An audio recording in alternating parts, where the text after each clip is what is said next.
सुप्रभात बच्चों। आज हम पढ़ने जा रहे हैं आपकी व्याकरण बुक वर्तिका का पाठ 7 और इस पाठ का शीर्षक है सर्वनाम। तो आइए बच्चों, सबसे पहले हम जानते हैं सर्वनाम की परिभाषा। संज्ञा के स्थान पर जिन शब्दों का प्रयोग किया जाता है उन्हें सर्वनाम कहते हैं। बच्चों, सर्वनाम के 6 भेद होते हैं। पुरुषवाचक सर्वनाम, संबंधवाचक सर्वनाम, निश्चयवाचक सर्वनाम, अनिश्चयवाचक सर्वनाम, प्रश्नवाचक सर्वनाम और निजवाचक सर्वनाम। सबसे पहले हम जानते हैं पुरुषवाचक सर्वनाम की परिभाषा।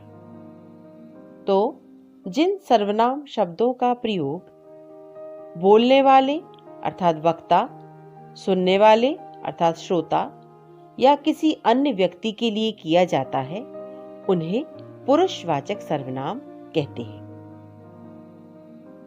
पुरुषवाचक सर्वनाम के 3 भेद होते हैं: उत्तम पुरुष, मध्यम पुरुष और अन्य पुरुष। सबसे पहले हम जानते हैं उत्तम पुरुष की परिभाषा। बात करने वाला अपने लिए जिन सर्वनाम शब्दों का प्रयोग करता है वे उत्तम पुरुष सर्वनाम कहलाते हैं। जैसे मैं पढ़ रहा हूं, हम क्रिकेट खेलेंगे। दूसरा है मध्यम पुरुष। बात को सुनने वाले के लिए जिन सर्वनाम शब्दों का प्रयोग किया जाता है वे शब्द मध्यम पुरुष सर्वनाम कहलाते हैं। इसके उदाहरण हम देख लेते हैं। तुम खूब मन लगाकर पढ़ो। एक और उदाहरण देखते हैं। आप क्या पढ़ रहे हैं? पुरुषवाचक सर्वनाम का अंतिम भेद है अन्य पुरुष। इसकी परिभाषा को हम जान लेते हैं।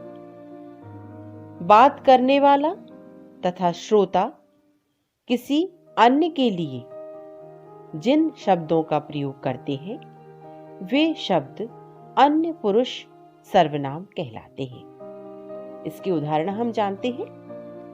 वह कल चला गया, वे कल घर आए।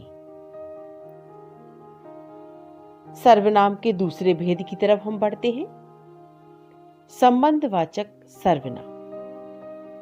जो सर्वनाम शब्द वाक्य के दूसरे सर्वनाम शब्दों के साथ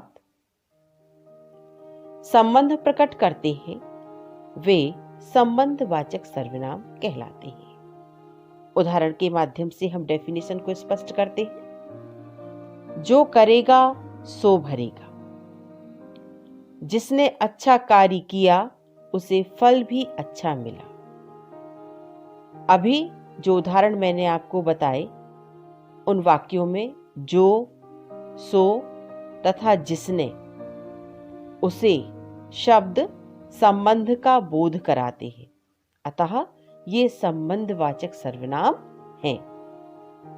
तीसरा भेद जानते हैं सर्वनाम का, निश्चयवाचक सर्वनाम। जो सर्वनाम शब्द किसी निश्चित व्यक्ति, वस्तु या स्थान का बोध कराते हैं उन्हें निश्चयवाचक सर्वनाम कहते हैं। उदाहरण देखते हैं। यह कोई नया काम नहीं है, उसी ने मेरी पुस्तक ली थी। उदाहरण के माध्यम से निश्चयवाचक सर्वनाम की डेफिनेशन भी हमारी स्पष्ट हो गई है। अगला भेद जानते हैं अनिश्चयवाचक सर्वनाम। जो सर्वनाम शब्द किसी निश्चित व्यक्ति, वस्तु या स्थान का बोध नहीं कराते उन्हें अनिश्चयवाचक सर्वनाम कहते हैं। इसके उदाहरण जानते हैं। उसने कुछ खाया था, बाहर कोई खड़ा है, किसी ने आवाज दी। सर्वनाम का 5वां भेद हम जानते हैं। इसका नाम है प्रश्नवाचक सर्वनाम। प्रश्न करने के लिए जिन सर्वनाम का प्रयोग किया जाता है या जिन सर्वनामों का प्रयोग किया जाता है उन्हें प्रश्नवाचक सर्वनाम कहते हैं। उदाहरण जानते हैं। तुम क्या खा रही हो? अंत में प्रश्नवाचक चिन्ह आ जाएगा। डिब्बे में क्या है? यह किसका सामान है? तीनों उदाहरणों में प्रश्न किया जा रहा है, अर्थात यह प्रश्नवाचक सर्वनाम होगा। अंतिम भेद हम जानते हैं सर्वनाम का।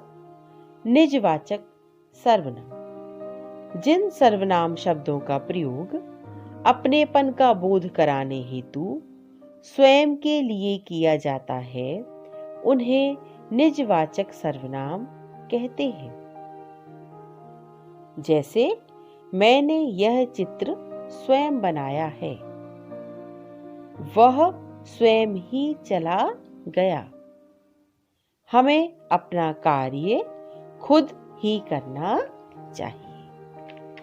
तो बच्चों, ये था आपका पाठ सर्वनाम। अगले वीडियो में आपसे फिर मिलेंगे।